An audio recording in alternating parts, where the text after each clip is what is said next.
नमस्कार तथा हार्दिक स्वागत छ सबैमा आर्ट अफ टिचिङ युट्युब च्यानलमा म विदुरहरि आचार्य। यहाँले फ्रेममा देखिरहनु भएको छ आजको विषयवस्तु अत्यन्तै महत्त्वपूर्ण विषयवस्तुको रूपमा रहेको छ।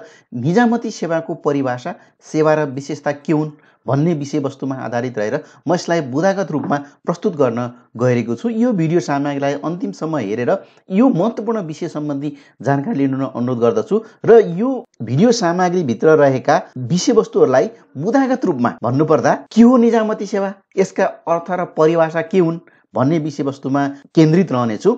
यसैगरी यो निजामती सेवाभित्र कतिवटा सेवाहरू गठन भएका छन्, ती सेवाहरू के हुन् भन्ने विषयवस्तुमा केन्द्रित रहनेछु र निजामती सेवाका प्रमुख विशेषता के हुन् भन्ने विषयवस्तुमा बुदागत रूपमा यहाँहरूलाई सम्झन सजिलो हुने गरी यी कुराहरूलाई बुदागत रूपमा प्रस्तुत गर्ने प्रयास गरेको छु। लागौँ सबैभन्दा पहिला निजामती सेवा के हो, यसको परिभाषा अर्थबाट यसलाई सुरुवात गरौँ। सरकारी कोषबाट तलब भत्ता पाउने विशिष्ट ज्ञानसिप भएका स्थायी प्रकृतिका, सरकारी कोषबाट तलब भत्ता पाउने विशिष्ट ज्ञानसिप भएका स्थायी प्रकृतिका नागरिक सेवामा समर्पित खुल्ला एवं आन्तरिक प्रतिस्पर्धाबाट छानिएर आएका गैर राजनैतिक कर्मचारीहरूको व्यावसायिक सेवा संगठन वा पद हो निजामती सेवा। यसलाई हामी निजामती सेवा भनेर परिभाषित गर्न सक्छौँ। निजामती सेवा सरकारको अभिन्न गैर सैनिक चरित्रको स्थायी तथा अभिन्न संस्था हो।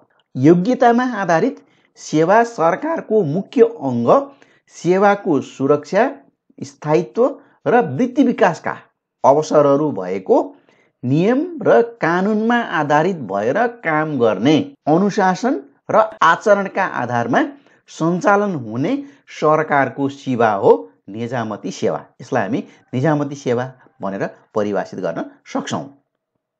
सामान्यतया मुलुकको सार्वजनिक प्रशासन सञ्चालन गर्ने स्थायी संयन्त्रका रूपमा स्थापित राष्ट्रसेवकहरूको समष्टिगत संरचनालाई निजामती सेवा भएर भनिन्छ। राष्ट्रसेवकहरूको समष्टिगत संरचना जसले के गर्छ त भन्दा मुलुकको सार्वजनिक प्रशासन सञ्चालन गर्छ र यो स्थायी संरचनाको रूपमा रहेको हुन्छ।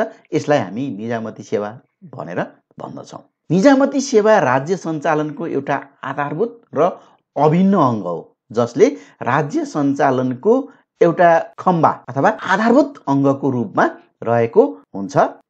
निजामती सेवा स्थायी सरकार हो। हामी यसलाई सामान्य रूपमा भन्दा यसलाई स्थायी सरकार हो भनेर पनि भन्छौँ। यो देशको मेरुदण्ड हो जसले हरेक प्रशासनिक क्षेत्रको सञ्चालन गर्छ। देशको मेरुदण्ड हो र हरेक प्रशासनिक क्षेत्रको सञ्चालन निजामती सेवाले गर्दछ। निजामती सेवा राजनीतिक क्षेत्र र प्रशासनिक क्षेत्र एक रथका दुई पाङ्ग्रा हुन्। यी दुई पाङ्ग्रालाई अलग गरियो भने जसरी रथ अगाडि बढ्न सक्दैन त्यसरी नै देशको सेवा, राज्यले सञ्चालन गर्ने सेवा, जुन नागरिक सेवाका लागि समर्पित भएका राजनीतिक क्षेत्रका सेवाहरू छन्, त्यो राजनीतिक क्षेत्रका सेवाहरूलाई प्रदान गर्ने एउटा रथका दुईवटा पाङ्ग्रा हुन्। राजनैतिक पद्धतिले कानुन तर्जुमा गर्ने र राजनैतिक पद्धतिले तर्जुमा गरेको कानुनको अधीनमा रहेर दैनिक क्रियाकलाप सञ्चालन गर्ने निकाय के हो त भन्दा निजामती सेवा। यस्तै नेपालको संविधानको धारा 243 अन्तर्गतको स्पष्टीकरणमा भनिएको छ, निजामती सेवाको पद भन्नाले सैनिक वा नेपाल प्रहरी वा सशस्त्र प्रहरी बल, नेपालको कर्मचारीको सेवाको पद तथा निजामती सेवाको पद होइन भने ऐन बमोजिम तोकिएको अन्य सेवाको पद बाहेक नेपाल सरकारका अरू सबै सेवाको पद सम्झनु पर्छ भनी संविधानमा निजामती सेवालाई परिभाषित गरिएको छ, जुन नेपालको संविधानको धारा 243 अन्तर्गतको स्पष्टीकरणमा निजामती सेवा के हो त भनेर यसलाई स्पष्ट रूपमा उल्लेख गरिएको छ। निजामती सेवा अन्तर्गत गठन भएका सेवाहरू के हुन् त भन्ने विषयमा लागौँ। निजामती सेवा ऐन 2049 को दफा 3 बमोजिम गठन भएका सेवालाई निजामती सेवाहरू भनिन्छ। ती सेवाहरू निम्नानुसारका छन् जसलाई हामी बुदागत रूपमा यसरी भन्न सक्छौँ। पहिलो, नेपाल आर्थिक योजना तथा तथ्याङ्क सेवा। दोस्रो, नेपाल कृषि सेवा। तेस्रो नेपाल परराष्ट्र सेवा, चौथो नेपाल लेखा परीक्षण सेवा, पाँचौं नेपाल विविध सेवा, छैटौं नेपाल इन्जिनियरिङ सेवा, सातौं नेपाल न्याय सेवा, आठौं नेपाल प्रशासन सेवा, नवौं नेपाल वन सेवा र 10औंमा नेपाल शिक्षा सेवा गरेर यो निजामती सेवा अन्तर्गतका यी 10वटा सेवाहरू गठन भएका छन्, जसलाई हामी निजामती सेवाका सेवाहरू भनेर भनिन्छ। अब लाग्यौं निजामती सेवाका विशेषताहरू के हुन् त? हामीले अर्थ, परिभाषा र यसका सेवाहरूका बारेमा छलफल गर्यौं। अब निजामती सेवाका मुख्य विशेषता के हुन् त भन्ने बारेमा यसलाई बुदागत रूपमा हामी छलफल गरौँ।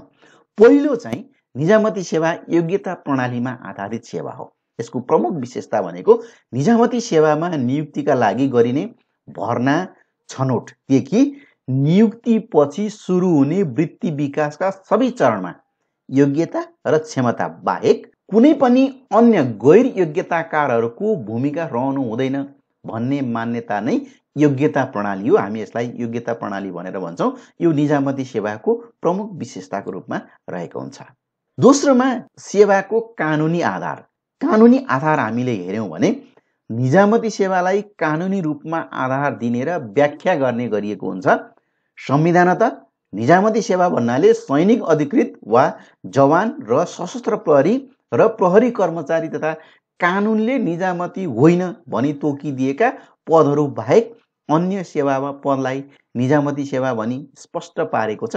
त्यस कारणले यो कानुनद्वारा परिभाषित हो। सेवाको कानुनी आधार छ, यसलाई सञ्चालन गर्ने आफ्नै कानुनहरू रहेका छन्। त्यस कारणले निजामती सेवालाई सेवाको कानुनी आधार भनेर पनि भन्न सकिन्छ। यसका विशेषताहरू मध्येको दोस्रो विशेषताको रूपमा यो सेवाको कानुनी आधार हो। यसलाई व्याख्या गरिएको हुन्छ, कानुनी रूपमा व्याख्या गरिएको हुन्छ। संविधानमा पनि यसलाई व्याख्या गरिएको हुन्छ। निजामती ऐन नियमावलीद्वारा यसलाई परिभाषित गरिएको छ। त्यस कारणले यसलाई सेवाको कानुनी आधार भनेर भन्न सकिन्छ। निजामती सेवाको तेस्रो विशेषता चाहिँ निश्चित वृत्ति पथ हुन्छ। निजामती सेवाभित्र प्रवेश गरिसकेपछि कुनै पनि कर्मचारीले निश्चित वृत्ति पथ अवलम्बन गर्छ।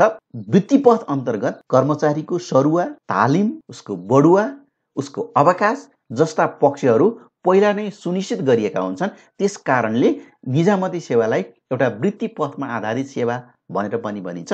यसका विशेषता अन्तर्गत वृत्ति पथ अथवा निश्चित वृत्ति पथमा आधारित भनेर यसलाई भन्न सकिन्छ।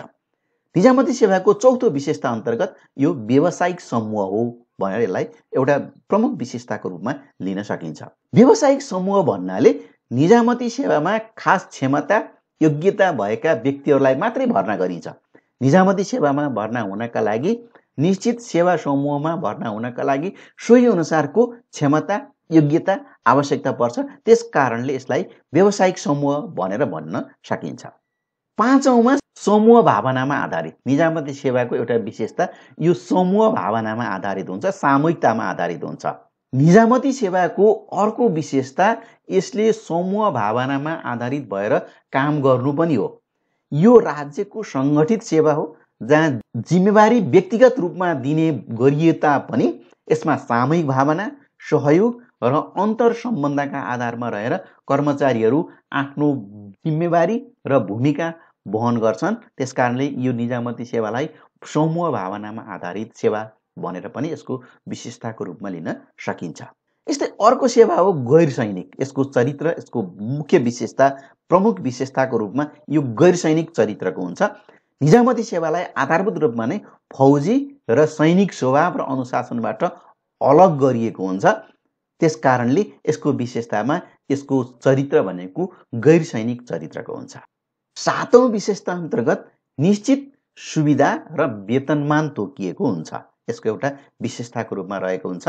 निजामती सेवालाई स्वायत्त रूपमा कार्य सम्पादन गर्नका लागि प्रेरित गर्न र सधैँ ऊर्जाशील बनाइराख्नका लागि उसले पाउने सेवा, सुविधा र क्षतिपूर्तिका कुराहरू, जस्तो कि उदाहरणको रूपमा हामी लिन सक्छौँ तलब, भत्ता, पेन्सन, उपदान, बिमा, औषधि उपचार, बिदा, जुन ऐन र कानुनले तोकिएका अन्य सुविधाहरू छन्, यी पूर्व निर्धारित हुन्छन्, कानुनद्वारा निर्धारित हुन्छन्। त्यस कारणले यो सेवा चाहिँ निश्चित सुविधा र वेतनमानमा आधारित सेवा हो भनेर यसलाई विशेषताको रूपमा लिन सकिन्छ। 8औँमा राजनैतिक रूपमा तटस्थ। निजामती सेवा चाहिँ राजनैतिक रूपमा तटस्थ हो, यसको विशेषताको रूपमा यसलाई लिन सकिन्छ। सरकारको संस्थागत संयन्त्र हो र बहुलवादी समाजको अङ्ग भएकोले राजनैतिक विचार, आग्रह र संलग्नताबाट दूर रहनु अथवा त्यसबाट टाढा रहनु, राजनैतिक विचार, आग्रह र संलग्नताबाट टाढा रहनु निजामती सेवाको आदर्श हो, एउटा विशेषता हो।